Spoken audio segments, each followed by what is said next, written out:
Article 300.4 addresses underground installations for over 1 kV.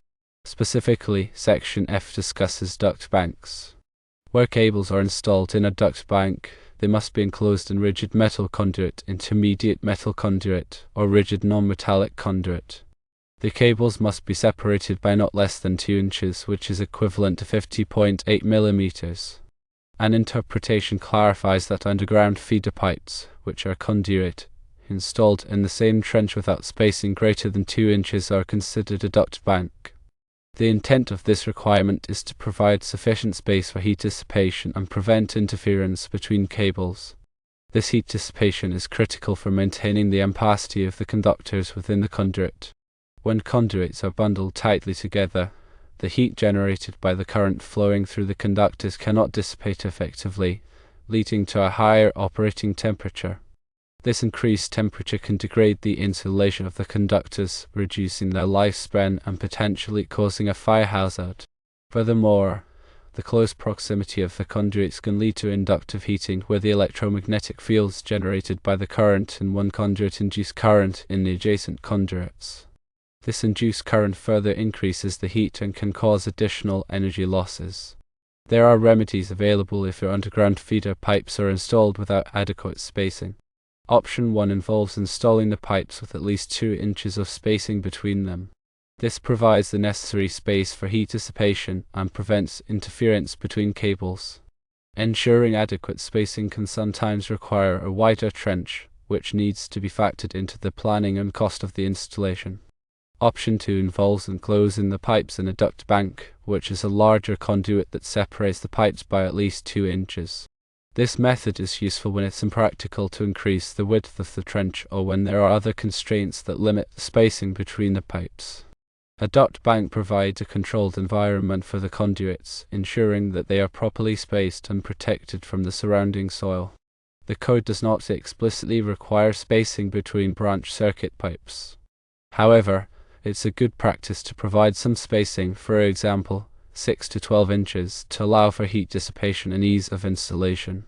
Even though the NEC doesn't mandate specific spacing for branch circuits, adhering to this guideline can improve the overall reliability and safety of the electrical system.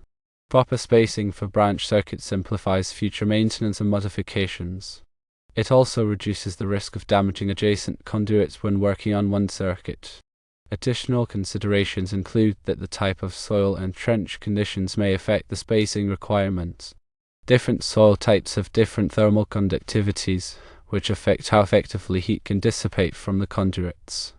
For example, sandy soil has a lower thermal conductivity than clay soil, meaning that heat will dissipate more slowly in sandy soil. Trench conditions, such as the presence of groundwater or the depth of the trench, can also affect the temperature of the conduits. Local codes or utility regulations may have additional requirements for spacing or duct banks. These local requirements may be more stringent than the NEC requirements, so it's essential to be aware of them. It's always advisable to consult with the local authorities having jurisdiction for specific requirements. The AHA is responsible for enforcing the electrical code and can provide guidance on how to comply with the code in your specific location. Consulting with the AHA can help you avoid costly mistakes and ensure that your electrical installation is safe and compliant. When planning an underground conduit installation, consider several factors to ensure compliance with the NEC and local codes. Firstly, conduct a thorough site assessment to determine the soil type, trench conditions, and any potential obstructions. Secondly, consult with the local AHA to understand any specific requirements or interpretations that may apply to your project. Thirdly, design the conduit layout to provide adequate spacing between the pipes, taking into account the size and number of conductors within each conduit. Fourthly, select the appropriate type of conduit for the installation, considering the environmental conditions and the type of soil. Fifthly, install the conduits according to the manufacturer's instructions and the requirements of the NEC. Sixthly, backfill the trench with suitable material, ensuring that the conduits are properly supported and protected from damage. Seventhly, document the installation, including the location of the conduits, the type of conductors used, and the spacing between the pipes. Eighthly, inspect the installation to ensure that it complies with all applicable codes and regulations. Proper planning and installation are crucial for ensuring the long-term reliability and safety of your underground electrical system. Always prioritize safety and compliance when working with electrical systems. Improperly installed or maintained electrical systems can pose significant risks, including fire, electrical shock, and equipment damage. If you are not comfortable working with electrical systems, it is always best to hire a qualified electrician to perform the work. An electrician has the training, experience, and equipment necessary to safely and effectively install and maintain electrical systems. By following these guidelines, you can ensure that your underground conduit installation is safe, compliant, and reliable. Remember to always consult with the local AHA for specific requirements and to prioritize safety in all aspects of your electrical work. It's also worth noting that the NEC is updated every 3 years, so it's essential to stay current with the latest edition of the code. Changes to the code can affect the requirements for underground conduit installations, so it's crucial to be aware of these changes and to comply with them. In addition to the NEC, there may be other industry standards or best practices that are relevant to underground conduit installations. These standards can provide additional guidance on how to design and install a safe and reliable electrical system. For example, the National Electrical Contractors Association (NEC) publishes a variety of standards and recommended practices for electrical installations. These standards can be a valuable resource for electricians and other electrical professionals. When working on an underground conduit installation, it's important to use the right tools and equipment. This includes conduit benders, cutters, threaders, and other specialized tools. Using the right tools can make the job easier, faster, and safer. It's also important to use high-quality materials that are designed for underground use. This includes conduit, fittings, and connectors that are resistant to corrosion and other environmental factors. Proper grounding and bonding are also essential for a safe and reliable underground electrical system. Grounding and bonding help to protect against electrical shock and to prevent equipment damage. Make sure to follow the requirements of the NEC for grounding and bonding when installing underground conduits. Another important consideration is the depth of the trench. The NEC specifies minimum burial depths for underground conduits, depending on the voltage of the conductors and the type of soil. Make sure to bury the conduits at the proper depth to protect them from damage and to ensure that they are not exposed to excessive temperatures.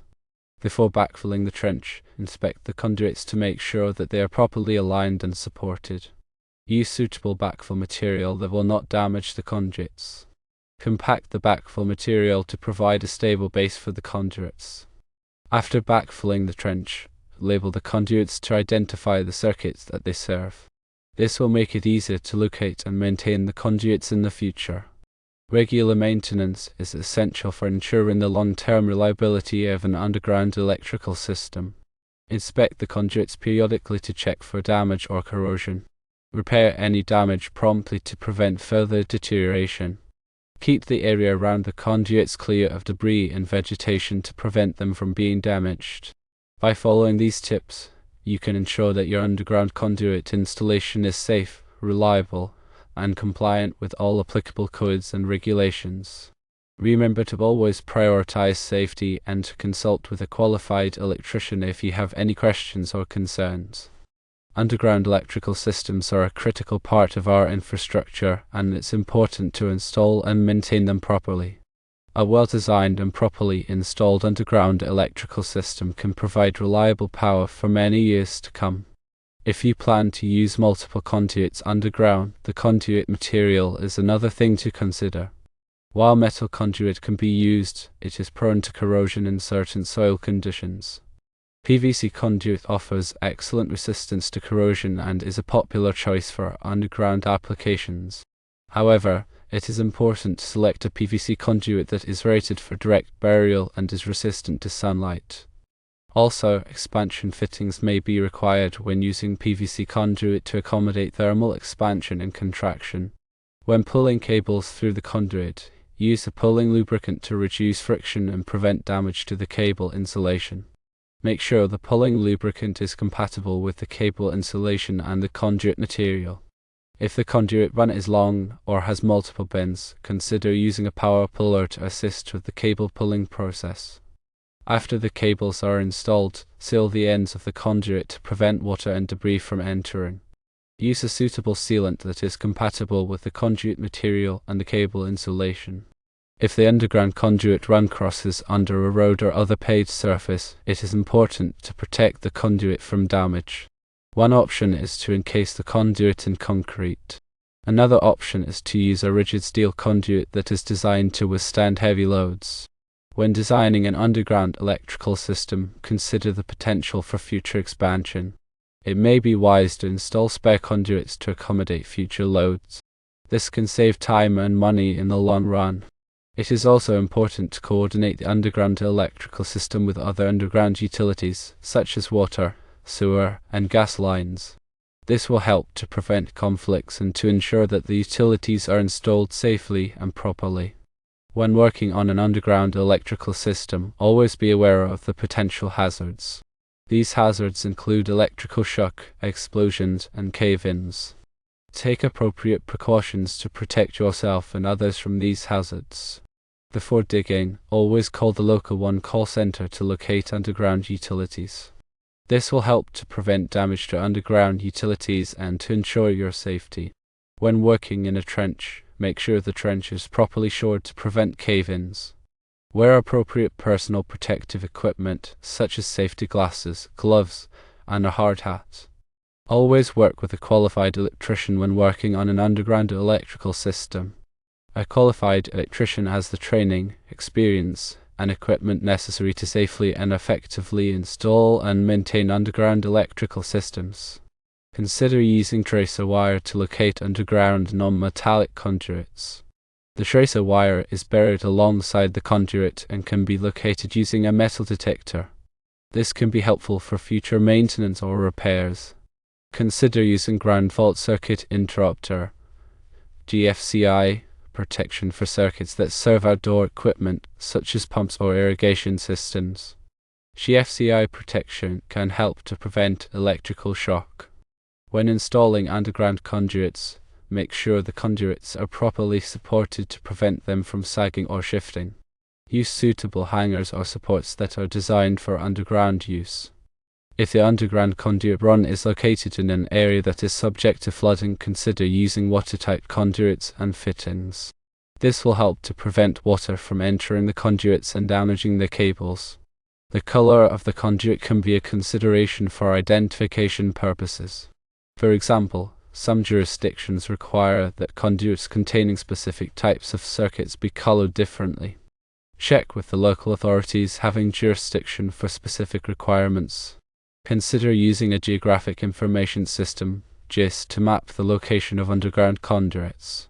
GIS can be used to create a detailed map of the underground electrical system, which can be helpful for future maintenance or repairs.